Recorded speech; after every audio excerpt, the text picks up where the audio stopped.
Yeah, I think. They still feel like they should have won it last year, don't they? Every time they talk, there's an arrogance and a confidence that I love.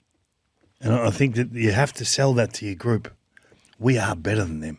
Let's just go and perform. And that's how they play. I'm with him on that. It wins, but geez.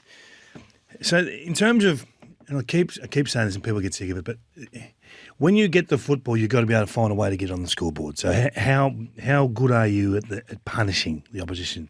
Second best in the comp from stoppage and clearly the best from intercept.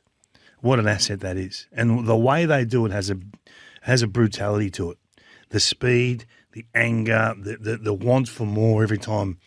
Every time Callahan got the ball on the weekend, he wanted to step around guys. He wanted to break tackles. He wanted to get through.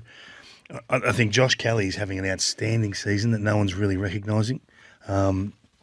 His ball use is an absolute feature. I had a look, just getting off track a fraction, but I had a look at the best ball users in the competition as we sit right now. So the guys that get the most bang for buck with their possessions, and these names are not really going to be a great shock to anyone, but there's a couple in there. So Heaney's number one. If he gets the ball, he's the greatest impact player ball in hand. Stephen Coniglio, number 2. Shea Bolton, number 3. Josh Kelly, number 4. So they've got 2 in the top 4. Jeremy Cameron, number 5. Nick Dacos, number 6.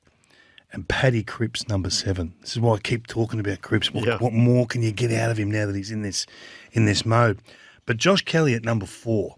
I don't think many people are recognising his year and his impact on this team.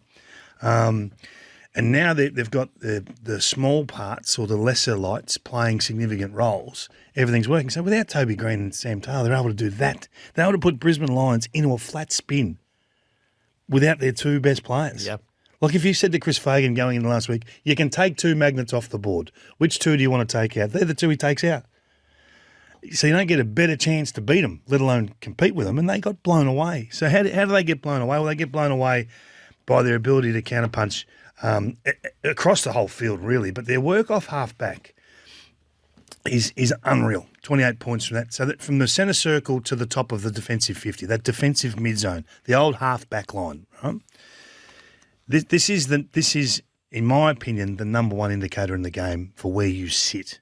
So if you can punish from that possession, you go a long, long way. Can I give you the last half a dozen teams that have had the best strike rate from turning that possession, usually an intercept, into a score? In 19, it was Richmond. How'd they go? Premier. In 20, it was Richmond. Premier. In 21, it was Geelong. So Melbourne did it a bit differently. They won it through defence and contest. So that's not an outlier, but Geelong was still a high-level team that year. In 22, it was Geelong number 1. Premier. In 23, it was Collingwood number 1. Premier. And this year it's GWS. Right. And by a margin. So